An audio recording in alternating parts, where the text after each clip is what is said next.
Hello everybody, welcome back to the Bravo stream. Excellence Gaming versus Rise Nation about to begin. The first map going to be Domination on Freight. Now, I want to talk about this Excellence Gaming squad just a little bit. So you got Cosmo, well, actually, real quick, not to completely cut you off, but for those of you who don't know, the winner of this has a guaranteed spot in the Season 3 League, which I don't think we even touched on in the opening at all. So, Winners Bracket Round 7 and Losers Bracket Round 11 are going to be the spots where people will actually be guaranteed a spot in the Season 3 League. So there's a lot on the line here, and now you can talk about Excellence. Yeah, the winner of this will guarantee themselves top 3, of course, top 4 will make it into the league. But Excellence, this is Snipedown, Accuracy, Cosmo, Diabolic. They beat Optic Nation earlier in the tournament. Yep. They beat Vex last night as well. They've been making... And Strictly Business. Yeah, they've been making a huge run in the Season 3 playing tournament. And I want to watch this guy Snipedown. He's been a huge part to this team's success. And he's actually on Optic Gaming's Halo team. So it's a little bit funny that he knocked out or sent Optic Nation into the losers bracket.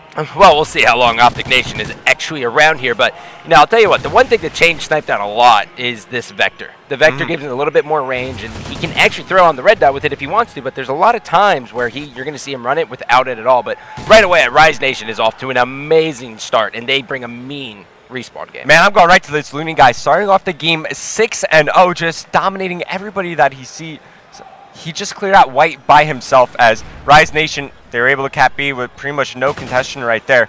Finally, Looney will get taken out, and Rise Nation, this has been another team that has just been on fire this entire tournament long. Saint's been playing so well as Wheats, Pac-Man, really everybody on this team putting in the necessary work to bring Rise so close to going into the next league.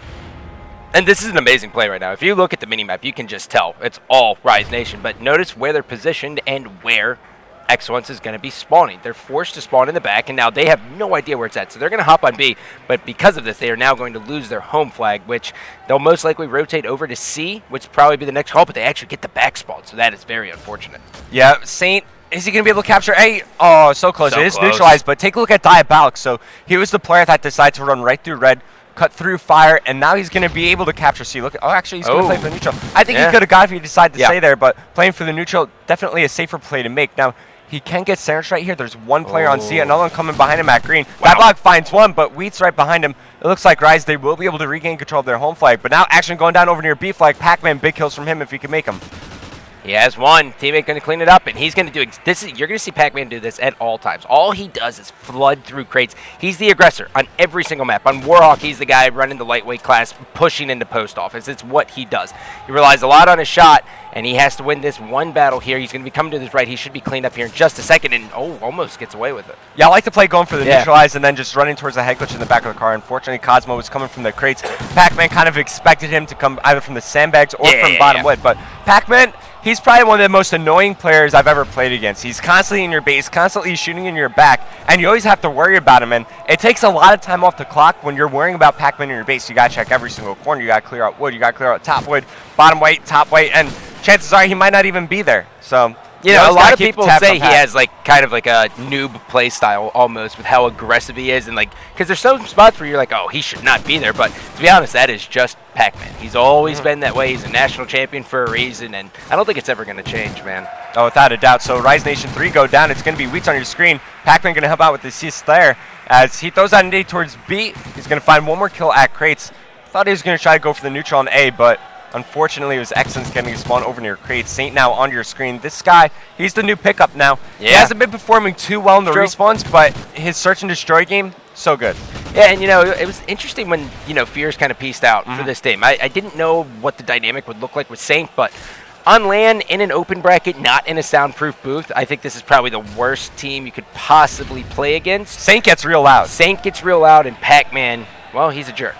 You know, it's plain and simple. He's a very, very, very trash talkish player, and you know, you get killed by him in an annoying spot. You're not going to hear the end of it. I'm actually really happy for Saint. This has been the first event for him in a couple of months that he's been able to finally get on a team and practice with the team. He's always been like a last-minute fill-in. So Rise Nation, they're able to put in a good amount of preparation. And take a look at their lead right now. They're up by 33 points. Yeah. That's pretty significant on Freight, especially since there's a minute to go. This is only the first side. And, you know, this has kind of been Snipedown's thing, right, which is yesterday when I heard, he was doing 38 and 17 versus Strictly Business or Optic Nation, whoever it was that he went that against, I was like, okay, so finally now he's broken out of his stigma where he can only do well versus average teams. Snipedown versus average teams, he crushes. But I thought he was going to get over this. But when he plays a really good team, you're going to see his playstyle gets hit a lot. And his team like relies heavily on him doing well. Yeah, I kind of figured switching over from Halo that he would be more of like an assault rifle player. Yeah. But he's using a lot of the SMG. Now, I guess that's really due to the metagame. Everything just shifted towards 4 SMGs. It did. It really did. But, you know, at the same time, you got to think, you know, Halo players, like Formal and Enable, both run subs, and it's just because, you know, they're so used to slaying everything. So it's just like, okay, I can do what I want, and I can barely call out. This is perfect for me. But final 5 seconds here. We are going to see as Rise Nation. It is their game to lose going into side number 2. Yep. Now, Rise Nation, I was watching a game of them yesterday against Vex Gaming. They were down, I think, around 34 points going into the half on Octane Domination. They were able to bring that back and take map 1. Now this is a chance for them to play with the lead. And big props to Looney, 16-11 on that first side. Pac-Man also 16-10. They're the main slayers right now. Yeah, and, you know, dude, Wheats is another player who's impressed me. Every time I watch Wheats, like even at COT Champs or even before that, he always impresses me. And this is a team, I mean, a lot of people don't know about Rise, but, you know, Rise kind of went into regionals and everyone was like, you're not going to win a map, almost, kind of thing. And they came Everyone was counting them out. Yeah, and they came out and they got top 8. I mean, you guys were close. You guys almost beat Optic. That was gnarly. Yeah, what a weird world we'd be living in right now. Wow. Former pro player, now Caster Revan making it to COD Champs. I wouldn't mind that at all. But back into the action here. Pac-Man on your screen. He gets cleaned up from the B flag. Switching over to Saint. He's got some work to do. Take a look at the mini-map. So many players from Excellence now going to jump on that B flag. 2-piece coming in from Wheats. Now, I like the use of trophy systems from Excellence. You know, that's pretty much essential if you want to jump on the B flag. For sure. I'd also love if somebody else would pull out a smoke grenade to use in combination with the trophy system just for that added cover on the flag. Yeah, and, you know, Excellence really got lucky there. I mean, they haven't been pushing red at all. And 9 times out of 10, what you're going to see here on Freakdom is if you get control of red, especially when you have the A flag, you're going to control their spawns very, very well, and you're not going to be able to break out. But now when you don't get control of it, you can do exactly what Diabolic does, push through crates, which is what we saw Pac-Man do the entire time last side. So they really have to get control of red. Ooh. Oh! No idea how he hit that. Yeah, jump knives don't work. This is going to give him A flag. Now, what he has to do here is just stay alive. Buy enough time for his team to push up over towards the B flag. Very smart play, just sliding around. Finds one, another player over on the A flag.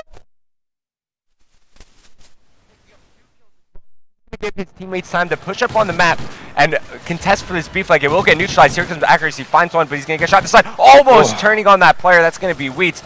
Important kill from him, but let's go back over to Looney. He's slowed down a little bit on this second side as Rise Nation, they're up by 28 points right now. Still a big lead from them. Yeah, and I mean, they're starting to do well. I mean, B's neutralized right here. They still have a comfortable lead here with 3 minutes. Obviously, you want to see him kind of hop on there, but there's no sense of urgency.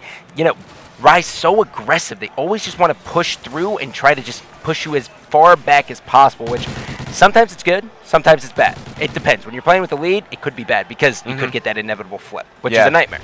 Especially on a map like Freight or even Sovereign, where, you know, we don't talk about that map. Those spawns could get kind of fluky. You see it all the time. Moving back over to Looney, though, he's currently on a 3-point streak, finding a few players. Pac-Man less when alive.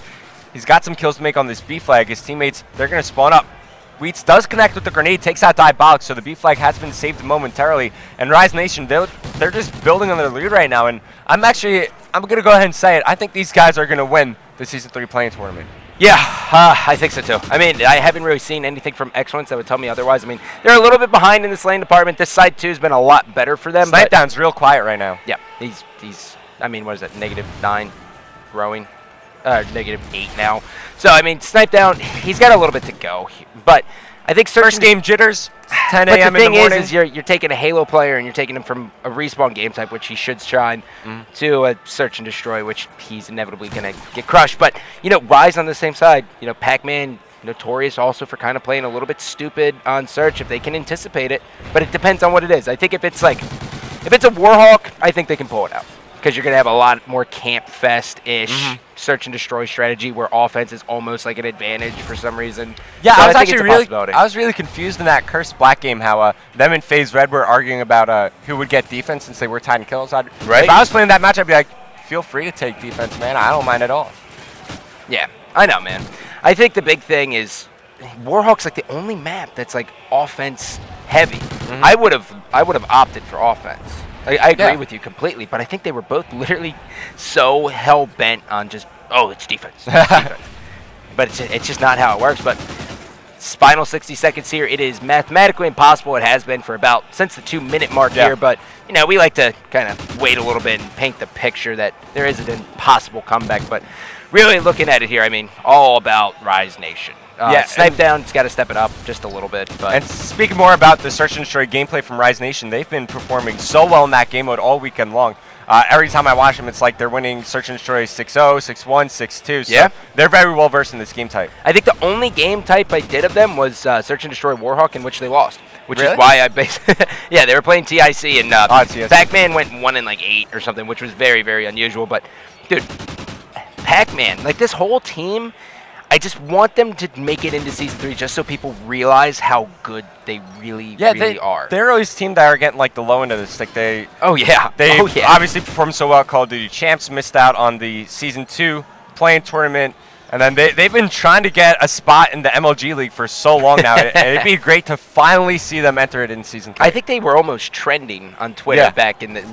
when it was, God, what was it? It was like Bring Rise in Season 3 or something. I think what happened was one team, because Curse had 3 teams, right? Curse had 3 teams. So one had to drop out, so that opened up a spot in the league, and everyone's like, Optic Nation, give it to Optic Nation, give it to Optic Nation. I was quiet, I was like, please give it to Rise. Yeah. Please give it to Rise. Oh, I tweeted, I wanted Rise, man. I thought they deserved it. Any team who got, there should have been like some kind of carryover from Champs to this, but anyways, ladies and gentlemen, we're going to hop to a quick commercial break. When we come back, game number 2, Search and Destroy.